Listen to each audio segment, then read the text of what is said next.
welcome to another episode of the Eternal Athletes Podcast. Ryan and Erin Klein here, beautiful bride by my side. We're here to empower athletes to glorify Christ with their game and pursue a life with Him for eternity. So, got a great guest on the podcast today. He is an amazing person, an amazing human being, first and foremost, and he also happens to be an awesome quarterback and man of God. So. He has made a few different stops, in his college football career. Most recently at Geneva College, he was a starting quarterback there in this 2025 season, and he broke a few school records, thrown for over 3,000 yards, 38 touchdowns. No big deal. Yeah, not a big deal at all, but he put up some great numbers, and what was even more inspiring too, aside from the record-breaking stats, was just his heart for the Lord, and just how he depends on the Lord, to help with him on decision-making and guidance and everything. So I know our guest Caleb Romano, quarterback from Geneva College, is going to have some great insights to share on how we can bring Jesus into the world of sports. So without further ado, welcome to the Eternal Athletes Podcast. Caleb Romano, how are you? I'm good. Thank you guys for all the kind words. Appreciate you guys having me. Yeah. Oh, absolutely. Yeah. Thanks for carving out some time. No, it's a hectic time of year for you, with what's going on school wise and postseason, all that kind of stuff. So thanks for joining. All that time. Yeah, Yeah. We're excited. Yeah. We always like to dive into, Caleb, just obviously this whole episode is going to be all about you. We want to know your story and kind of where God played his part along the way, but the whole way. But kind of, we always like to kind of start though with where the intersection kind of started for you. I know you grew up kind of in a faith-based family, where that intersection kind of happened, where you started to bring that to life on the field as well. Yeah. I'm blessed to have a family that, instilled those values in me at a young age. So even now, like thinking about a time where I haven't known the Lord, like I just haven't had that. So, and which is a blessing. And I think sports as well, those kind of two things have been there since I was a kid. So I haven't really known a time without the Lord and without sports. So I think those things have always kind of blended together. But a lot of that kind of like looked kind of through the lens like of my parents or of my dad. And then as you progress, as you get older, I think you naturally start to make it your own. And I think there's a decision there. It's either you do or you don't. And I think, again, blessed by my support system. But also I think I've been able to maintain that heart for both of those things. And I think God has just placed it on my heart for a reason. So I think the intersection, I think it really started, I think after my junior year. So I think around COVID, I think the first big transition in my life was, going from New York, moving down to Florida. So I think kind of forced me, kind of into that, okay, like, what am I going to do now? And I think I lived a lot of my life, with a lot of sameness. So things were the same. So I didn't have to worry about, really relying on the Lord fully. And I think once those things started to happen, I was like, man, like, I got to trust in the Lord. Like something's got to, so I think that shift kind of started that. And I think I was like, hey, here's an opportunity where, I've always had the Lord, I've always had sports. But I think I want to take that to the next level. So just getting involved, vocalizing all those things more. I think being intentional, with those things, cause it's a gift at the end of the day. I get to play football, and I get to glorify the Lord through that. It's a blessing. So just being intentional with that. Absolutely. That's awesome. So yeah, thanks for sharing. So what did, your faith look like growing up, for you? Obviously, you very strong in it now. I mean, what did that look like? You mentioned a pretty good and blessed, in a lot of ways with great parents. What did that look like? Yeah. So my parents were the assistant pastors at the church, that I grew up in. So heavy influence there. My dad is a president of a Bible college. So it's an online kind of thing. And he works with local churches. So super wise. Like I think a lot of questions that I have, I can always go to him, which is awesome. But yeah, so I've been like I was born into, the church kind of thing. Like I've never not known what that looked like. But I think for a lot of my kind of like middle school and early high school, I think I don't know if it's a pastor's kids thing or it's a lot of kids that grow up in the church. It kind of becomes like boring or routine because like you've been around it so long. So I think I was always like jealous of like people who had it. Like I felt like I didn't have a testimony. Like people have a coming to faith moment. I'm like, man, like I've just been involved in it so long. Like Mm. I don't know what that looks like apart from Jesus.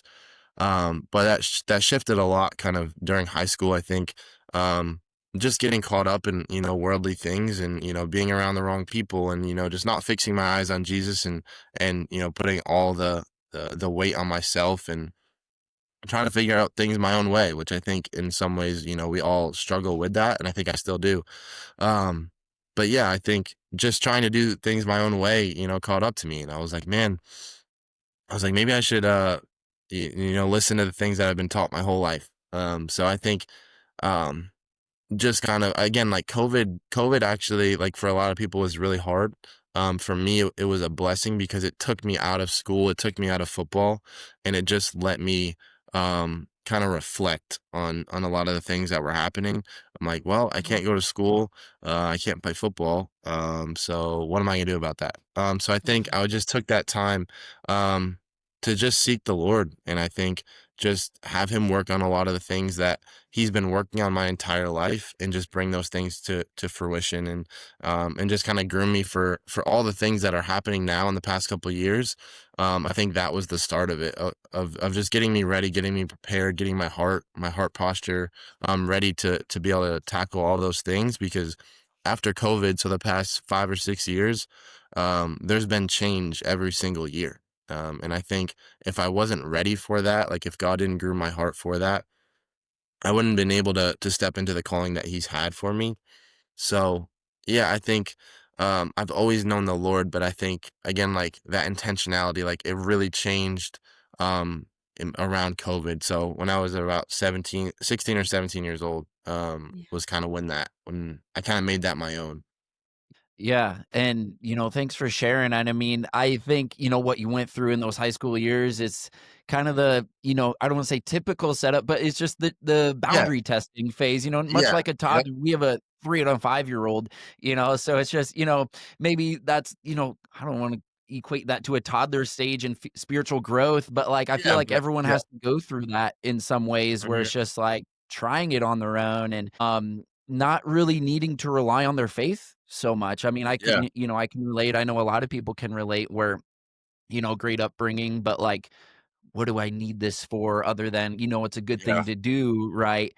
Um, but that's awesome. You're able to learn through that with COVID and use that when it came to like making college decisions and yeah, everything. So you had a lot of moves, within a few yes, years, right? Do you maybe wanna kinda transition then into, like, what brought you, or how you are where you are today, and maybe your story there and how you relied on the Lord throughout all of these decisions? 'Cause you've had to a lot, we're sure. yeah. So Yeah, I think I've learned I praise my dad a lot. My dad is the greatest man I've ever met. And his faith and his trust in the Lord, I think is something I admire more than most things. And I think so he kind of spearheaded a lot of this like at least at the beginning cuz I was still in high school. But we had lived in New York our entire lives. Like so all my siblings, I'm the middle of 5 kids. We all grew up in New York. My parents grew up in New York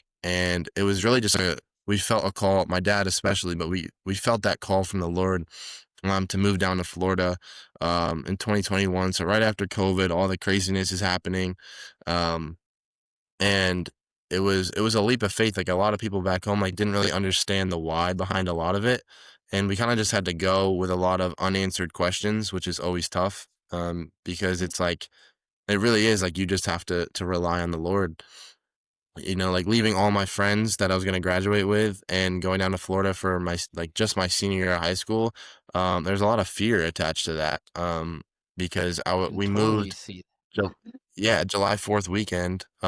So football season starts in August. So I had a month before football season. I didn't know what that was going to look like.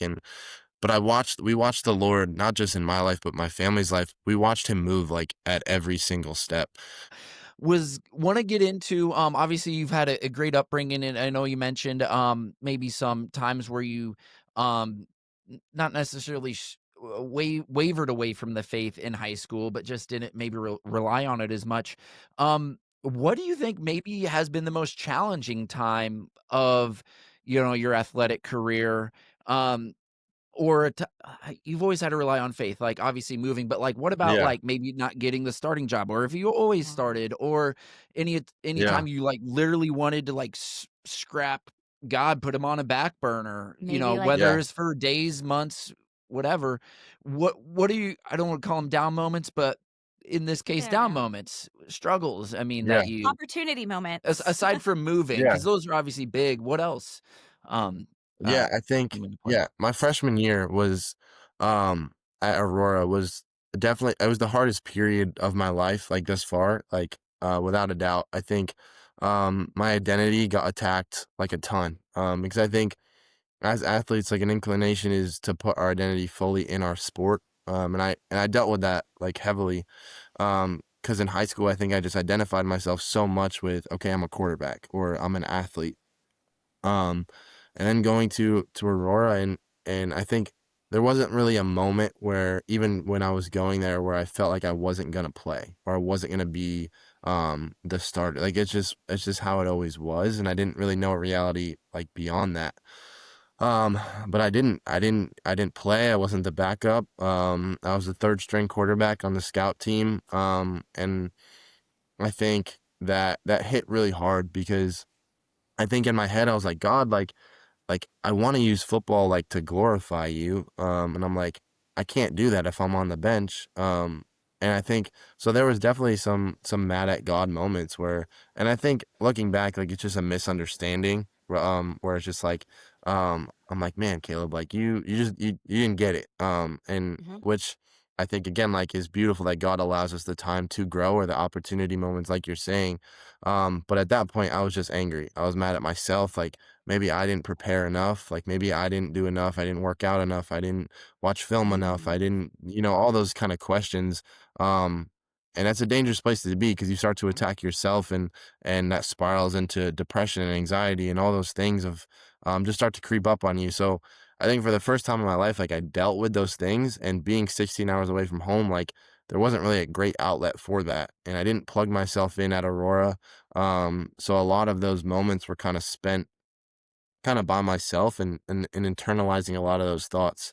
Um, and I think I really I really struggled, I think, like, it started on the football field, but then it was just a ripple effect into my faith where I was like, "All right, God, well, if you're not gonna give me what I want and what I think is best, for this relationship to work, then I'm gonna try to do it myself." And I think so I had that moment of just being angry and feeling like, "Okay, maybe I can kinda spearhead this myself," which I'm grateful it didn't last very long. Like, as soon as, like, I think that the realization came pretty quick where I'm like, that's not gonna work either. But I think there's those questions that came up, of just being mad at it not working out the way that I thought it was gonna work out. Mhm. Um, but God's gracious, and I'm very grateful for that, that He allows me time to be mad, to be happy, to be sad, and experience all the emotions I have to, but it all points back to Him. Yeah. So which I is great. I think it's important to note here as well is that you didn't quit. I know a lot of Yeah, athletes along the way that didn't get the starting position and left.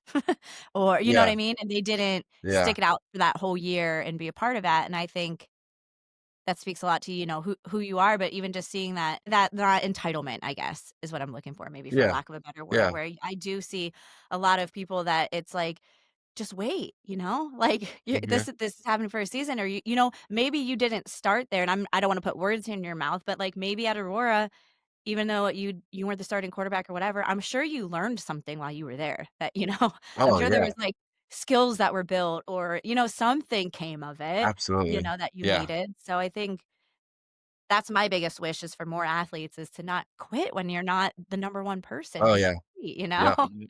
Especially, Mhm. when you're a freshman in college, I mean, that's a big wake up call. The speed of the game is way different. And I mean, heck, even like Heisman Trophy winning quarterbacks a lot of times don't start right away in the NFL. Now there's a lot Right. of pressure too, but Yeah. it's just, speed of the game's different thing.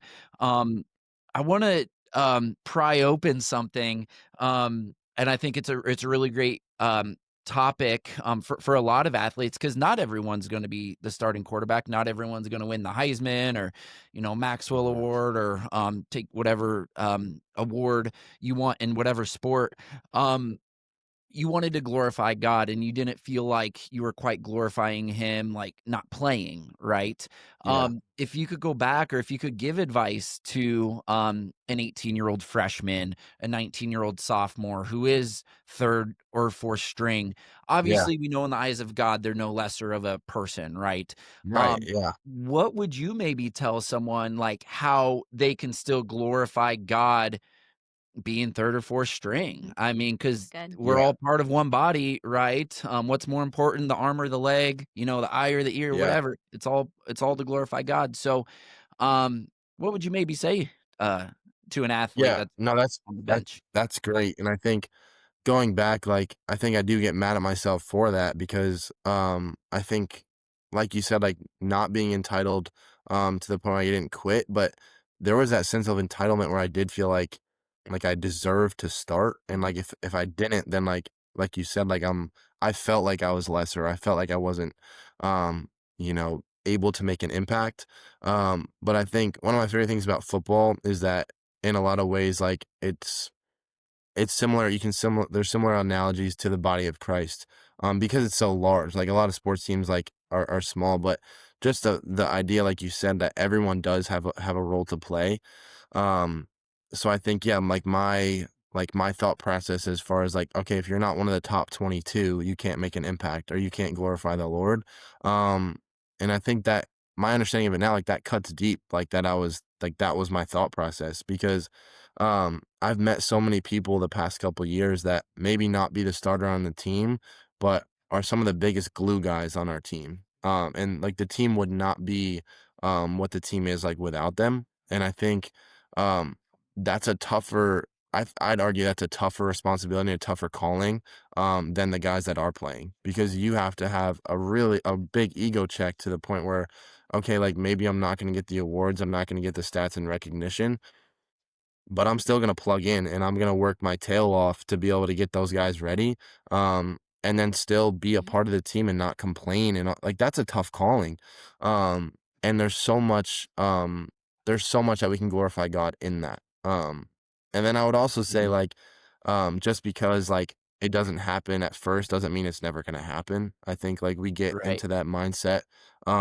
very easily, and I think just being able to work as hard as you can, um, like, even though, like, there's not, like, an assurance that you're gonna play, there's not an assurance that you're gonna be the star player, but work like you're gonna get there, and then let Mhm. God take care of the rest, Yeah. because if it's a, "Well, like, I feel like I deserve this," and you don't put in any work, like, Yeah. it's hard for God to work with that, like, because God can do whatever he wants to do, like, if he wants to will something to happen, he's going to, but he works so much better than when we come alongside and we put in and the effort and all those things, but, no, there's so much, like, I think I think about, like, in looking back in my mind, some of my favorite teammates, they don't like, some of them don't play, but, like, I can't imagine what that would look like without them on the team, Yeah. Mhm. so I think just being able to embrace whatever calling the Lord has, for us, because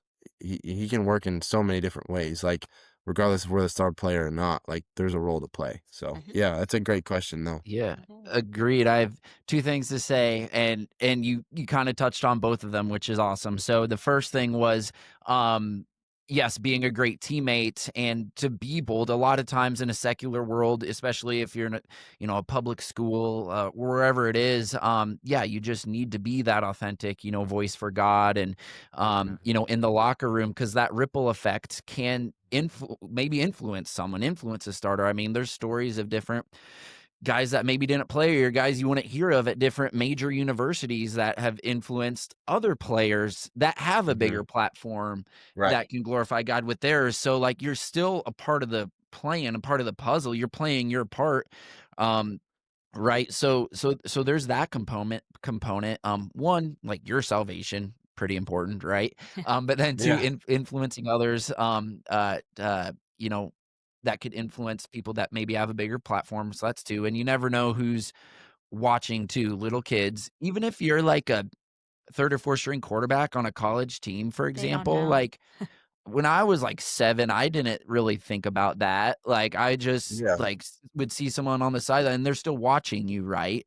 So you Mhm. still do have some power. And that 7-year-old's, if he's attending a Geneva College football game, that could be, or Aurora College in your case, that could be one of his first memories of a football game. And if he, Yeah. depending on how he judges you or perceives you acting and living for the Lord, I mean, that could impact his life and, be a Yeah. big bringing there. So there's one thing there. And then two, wanted to touch on like all a part of God's plan. I mean, maybe he needed to have you feel the struggle or the setback, one, to rely on him too, but like one, it probably built a lot of character in a lot of ways.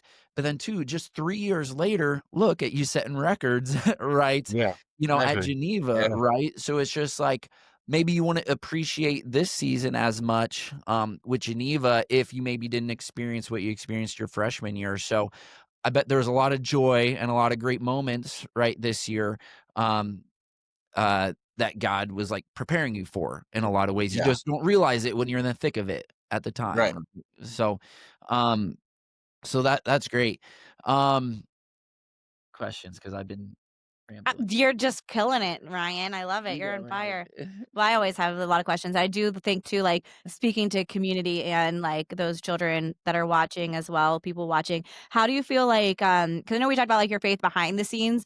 I don't know because I've never been to a Geneva College game, but I don't know. Are there ways that you display your faith during games? Like, do you pray? Do you wear something? Because the reason I'm asking is I like to see how that affects like other teammates, other coaches, and it sounds like your team already was pretty cohesive on their faith. But we were just talking even the other day about somebody said something about like a fourth grade football game, and it's like someone could see Christ for the first time at that game. Someone praying, and they're like, Yeah. "What are they doing?" You know what I mean? And kind of that. So, is there anything that you have done that's like your personal thing that you like to do, like even if it's not on display, like put something on your a Bible verse on you, or you know what I mean? Something that you do just Yeah. for you, even if it's not displayed. Yeah. So I mean, it's a big thing, but like, I mean, part of it is Geneva, but I think we'd incorporate it anyway, but is prayer. So like before and after games, like there's a prayer, like whether we win or lose, like we're praying. Before we get Mhm. on the field, like we're praying. I'll also wear, like crosses for eye black. So I've done that a lot. Mm. Or if I go, like, I'll do like a no strip across, like put a Bible verse on it. Um, I wear like an undershirt. Which, like, I write all my nieces and nephews, and, like, my youngest sister, cause she's 7, so I kinda lump her into that group. But, like, I'll write them on there and, um, just, like, different ways to just to kind of get outside of, like, "Okay, this is football, but it's for something else." Like, this is not just about me. I think another thing, like, throughout the course of the game, is just, like, watching, like, and it's little, but I think it speaks volume is like the way I interact with like the opponent in my teams, Mhm. like or my own team. Like something I'm very adamant about is like not cussing, like because it's on the football field in the locker room, like it's very apparent like that happens. And the amount of questions I've got about my faith just because people ask why I don't cuss, like is one of the biggest things because you're on the field, you get slammed down, like someone's gonna say something to you, but like I have an opportunity to respond Mhm. and a lot of times, like, I just won't. But again, just like the subtle things, like, within the game, I think is an opportunity. Love But, yeah, I'll have something on. I wear a towel with a cross on it too. Just signifying, like, yeah, like, this is football, but this is for the Lord. So, but yeah. Right, you can't just be throwing bows with crosses on your on your eye black and just Yeah, right. No, those kicks, yeah. no, it is true. And like probably goes along with like talking trash during the game, stuff like that. As a Mhm. quarterback, you probably don't have the mental like convenience to like be able to do that as compared to like a D Yeah, I got too lineman much or to worry whatever. about. Yeah. Yeah, they're like Yeah. a lot of the play Or- callers, yeah. even like say I played safety and stuff, like you're just worried about getting the call and the cover. I Yeah. don't care about that. So Yeah. that's awesome. It's funny you brought up the cussing thing. My coach, I don't know if I've ever heard him cut, in college or whatever, and that had Yeah. a big impact on me too. And like I do my best not to, right, as well. So he always had top 10 reasons like not to cuss, and it was just like a thing. It was just like the first one was like it pleases my mom so much, Yeah. or excuse me, it was top 10 reasons to cuss, and it was like it was just like Okay. the opposite of Yeah. what you would think, because it, Right. it pleases God, like it pleases my mom, it like it shows how articulate I am, it shows my well-rounded vocabulary, like it's just like all this stuff of like why do I why do you Yeah. need to add this color in Yeah. in a lot That's of fun. ways, and that's cool that little, I don't want to call that a little discipline, because I think that takes a big um a lot of boldness in a lot of ways to do, not to conform maybe with a lot of Yeah. other Yeah. maybe players that do, um but then it draws them maybe in to ask maybe more questions about your faith and stuff, just because they can actually see a discipline like that being lived out, which is really Mhm. cool. So what Bible verse sticks out to you? You mentioned maybe a Bible verse across your nose strip. I mean, do you change it up game Yeah. to game or anything? Do you have like a home Yeah. verse or like a Yeah. I think what's your main one?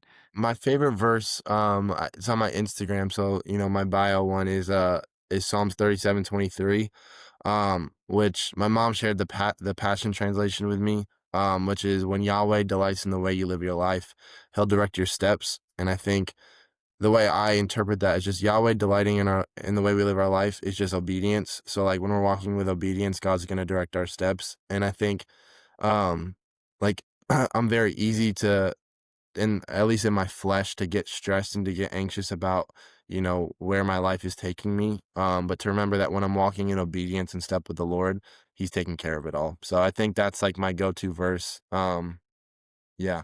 I love Yeah. it. That's great. Yeah, that's good, and obviously, trusting and everything in him. That just seems like baked in your DNA, at this point, Yeah. as a young man and everything. And so brings us to our next question, which you're in a transition moment again, right? Mhm. Or potentially, Yeah. right? The transfer portal, and I know, sometimes you can, go back, maybe stay at Yeah. Geneva in this case, but obviously, you probably don't have all the questions answered at this moment. Hectic time for you now. You don't have to share as much details as you want, I guess, a lot or a little. But Yeah. what's this season of life for you now, postseason Geneva, and what do you think the Lord's calling you for next? Yeah. Um I think I love Geneva so much that like it was a really tough decision. So over Thanksgiving break, we had just finished our season, so which was nice because I was able to kind of bounce a lot of questions off my family. But I think that's, what I'm figuring out is where the Lord is leading me next. And there's a lot of kind of decisions that go into that because there's so much at Geneva that I value so highly. And there's indecision about like if the next school is going to have that. They might paint it on their social medias or their websites, but in order for me to really know what that looks like, I'd have to be a part of those programs and a part of that school. So there's questions because there's stability here. There's friends. My roommates, one of my best friends. And I'm involved in FCA and a lot of different things on campus. And you step outside of that, and it might not be like that. Um, so just kind of being able to weigh that, and then just heed the voice of the Lord. And I think my big thing, kind of in this transition period is just kind of being able to follow wherever the peace of the Lord is. And when there's Yeah. peace in a decision, like just being able to follow it. So at this point in time, like I don't exactly have a strong idea of what that is. I'm in the transfer portal. There's been a good amount of interest from a variety of schools. and we're just gonna, me, my family, and even Coach DeMarco is a part of this too, just helping me out. But just seeing, where the Lord can work the best, and Yeah. so it's an exciting time. It's a bittersweet time. Like if I do have to say goodbye to a lot of my friends to hear, but just being able to take all of those things with me, bring Geneva with me to wherever I go. So exciting time, but also, yeah, filled with a lot of questions that, just trying to weigh. But again, following the peace of the Lord, is where, I'm trying to stay.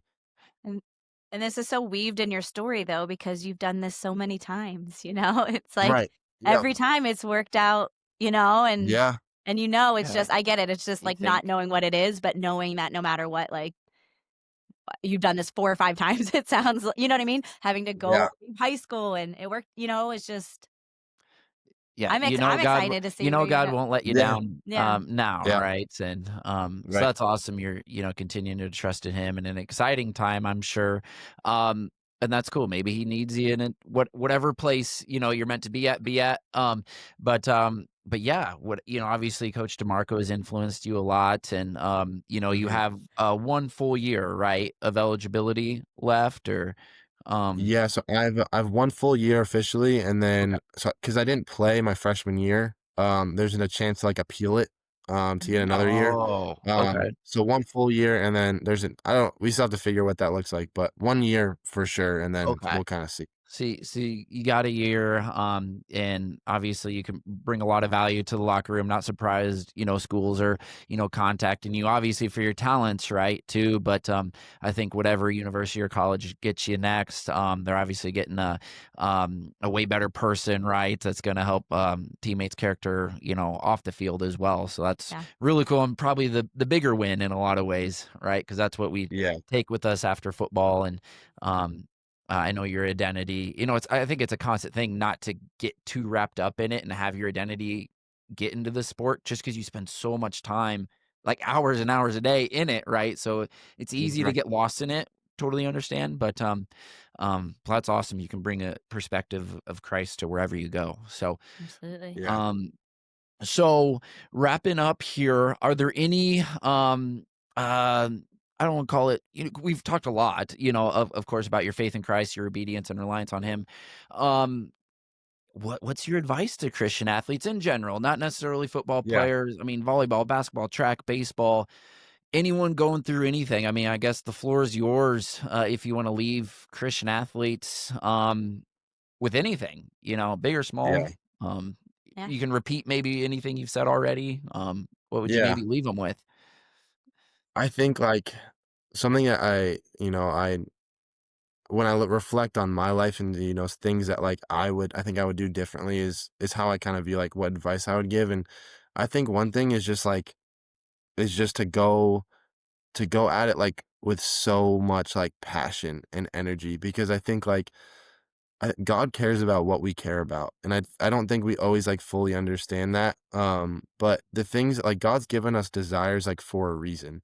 And I think, like, when we abuse those desires, they get outside of, that. But if God has placed on your heart, like, like, a passion for sports, like, there's a reason for that. And I think we, like, whether it's whatever job that looks like, I think sometimes we're scared to, like, fully embrace that. Um but I think my advice would just to be to chase it, like, chase that dream, like, as far as it can go, and see what God does with it. Mhm. And, that means, like, putting in the work, like, so whether it's working out, whether it's film, studying, all those things, like, do that to your best ability, like, chase excellence, like, in everything that we do, and God's gonna fill in the gaps, like, he really is. But I think just being able to pursue that, like, as much as, like, and just not be one foot in, 1 foot out. Just go for it and watch what God does with it. Um, and at the same time, like, that's a tough balance because, like, a lot of us, like, we do, like, our identity in the process gets wrapped up in that. So I think my advice would be to chase it, like, as hard as you can. But then also realize that it's not who we are at the end of the day. And it's a tough kind of balance to be able to work with. But um just knowing yourself, okay, I'm an athlete, but I'm an athlete for Christ, or I'm involved in this, but like it's for God. So just not being able to do one or the other, but like it's just one thing. Like, yeah, I'm an athlete, but like this is for God's glory. And I think just not being able, not getting hard on yourself. Like, I think one of my worries is, especially at the youth sport level, is there's so much pressure, like on these kids to perform. Like travel sports, like is crazy. Like it's just a lot of it is just like parents that I think are taking out like a lot of maybe like their frustrations playing on their kids, and putting Yep. all these things on 8-year-olds, and what that does to them at a young age. Um, so um I think just being able to take that pressure off, I think it has helped me. Like, I think when the pressure's on, it's hard for me to prepare well.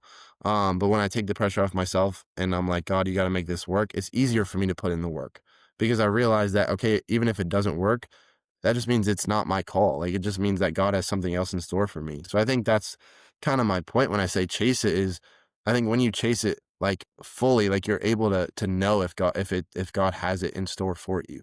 But when you're kind of like indecisive about it and you go back and forth and all those things, you don't really know. And the only way to find out is if you go at it, if you take it.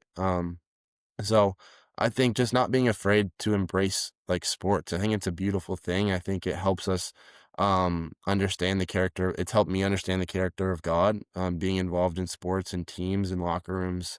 So in just embracing that and being okay with things not going your way, because you either win or you learn. Like Yep. that's kind of how I've been taught.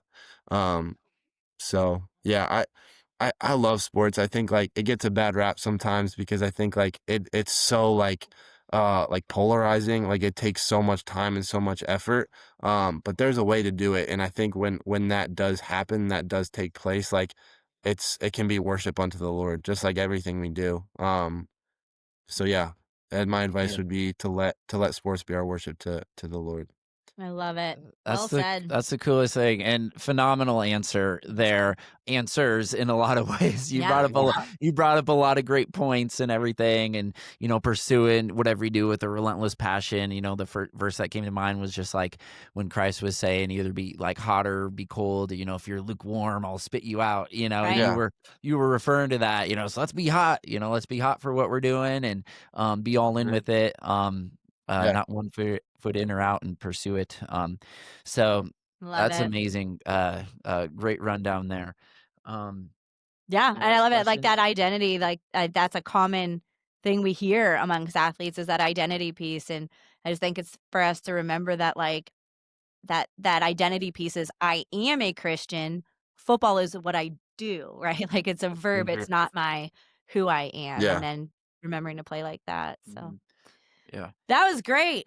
Caleb, this is really good stuff here. I'm gonna re-listen to this episode a lot. Yeah. I needed some of these reminders you shared, Caleb. Yeah. Yeah. Got a good head on your Oh, shoulders, thank Yeah, you. for Caleb. sure. So, okay, I'll bring this in for Landon with a quick prayer, and then we'll sign off here. So, God, thank you Okay. for this amazing day. Thank you for the gift of life. Thank you for the opportunity to live, love, grow, give, and serve our gifts for the greater good of this world. Please help us be all we were created to be. Help us be holy. Help us be saints. Please bless Caleb. And we thank him for his time, carving out some time coming on to this podcast to spread the good news and how we can bring Jesus to life more in sports. Please bless Caleb on his decisions and his thoughts in these coming weeks and for sure months, and as he finishes out the latter part of his football career. Please bless him, bless his teammates, bless coach, bless Geneva College and all the players and people he's impacted, and obviously send your spirit upon his parents as well, and that they may keep bringing your word to the world. So bless Caleb, and in Jesus' name, amen. Amen. Amen. That's the way we pray. All right. All right, Caleb Romano, everyone on the Eternal Athletes podcast. A quarterback had a record-breaking year at Geneva College over in Pittsburgh area. We will wait and see what happens next as he's on a great decision. Maybe there'll be a part 2. Yeah, part 2 of this, Yeah. and how you came to your decision, all that good stuff. But we obviously wish Caleb the best. So, thanks for hopping on the podcast, Caleb. We appreciate it.